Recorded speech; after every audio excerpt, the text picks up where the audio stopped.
Holmes, Murray has just found a key in the garden. It should be done quickly.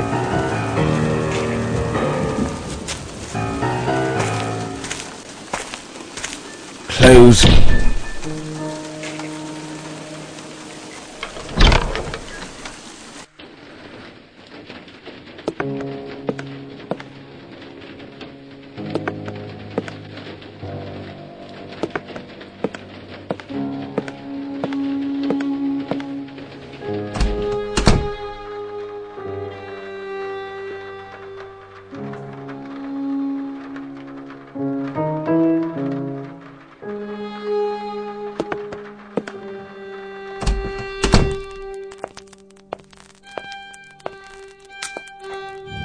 Watson, over here!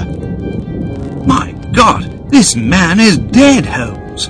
Brilliant deduction. I thought perhaps he was tired and decided to rest under a pile of potatoes, which in turn fractured his skull. Watson, you see everything, but fail to observe. I do not have time for trifles. Oh, really, Holmes? You go too far. Watson, tell Constable Fletcher to contact Lestrade with all haste. Now, I'd like to look around the house. All right, Holmes.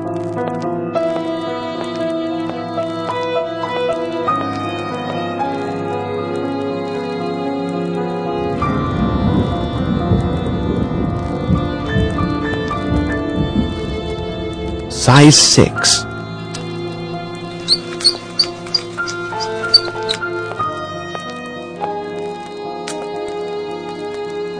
I recognize this handwriting.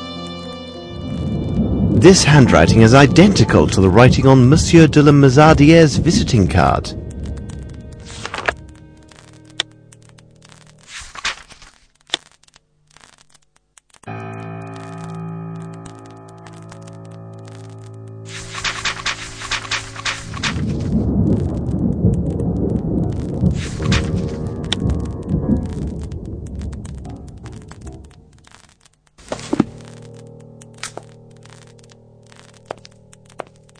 The station master assured me he clearly saw Mr. Fowlett board the last train to London. But as Constable Fletcher can attest, the body in the cellar is without question that of Horace Fowlett. Do you have the station master's statements there in your notes, Watson? Of course.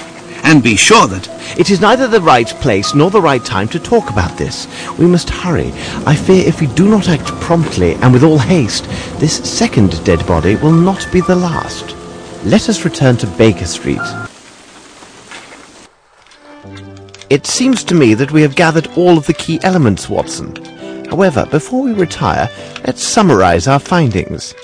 The questions should be answered yes or no.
It is simplicity itself, Watson.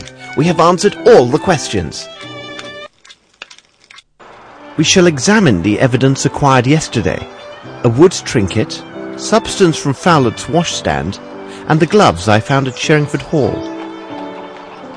We shall examine the evidence acquired yesterday. A wood trinket. Let's examine it under the greasy substance. Very interesting. I recognize the style of this trinket. A very fine white cotton.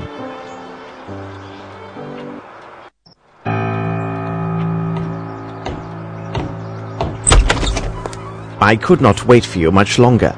We have but a brief moment to discuss your notes before joining the inspector at Sherringford Hall.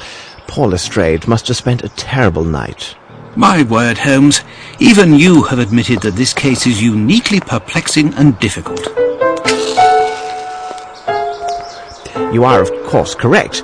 I still have not arrived at a reasonable and definite explanation of these events. You see, Watson, our success lies entirely in our ability to sift through the vast amounts of facts and evidence we have at our disposal and discern which items are of true significance. We cannot allow ourselves to be blinded by the superficial logic of forced hypotheses. We also must not overlook the trifles, as by their very existence they can destroy the most solid of theories. Watson, consider this. All persons intimately involved with the preparations for the reception knew the precise position Sir Bromsby would occupy on that stage. We must remark that they had this knowledge for at least a week beforehand. Numerous experts have made much of the fact that the deadly shot was of unnatural precision. We have also learned that Horace Fowlett was a renowned expert on all types of mechanical devices and automatons. Then Fowlett is found dead a mere 2 days ago. These facts give rise to a serious line of inquiry. I find your deductions quite probable, Holmes. But how can we explain the guest list with notes? Any probable theory about these events must correspond in all ways, including the smallest of details. Watson, I have a general idea of what you discovered during your return to the Flatham railway station. Please correct me if I get any detail wrong. You learned from the station master that several minutes before the arrival of the last train to London, 2 men entered the station one after another. First, there appeared a tall man clothed as a worker. His hat was lowered to hide his eyes, his right hand bandaged. He took a place in the right corner near the platform. A few moments later, Horace Fowlett came in and sat down on a bench. He spoke briefly with the station master and by all appearances seemed to be freezing. I can add that you have probably learned that the station master began to work in Flatham only 4 years ago. The rest you can tell yourself. Really, Holmes, you were right concerning the information I received from the station master. When I entered the railway station,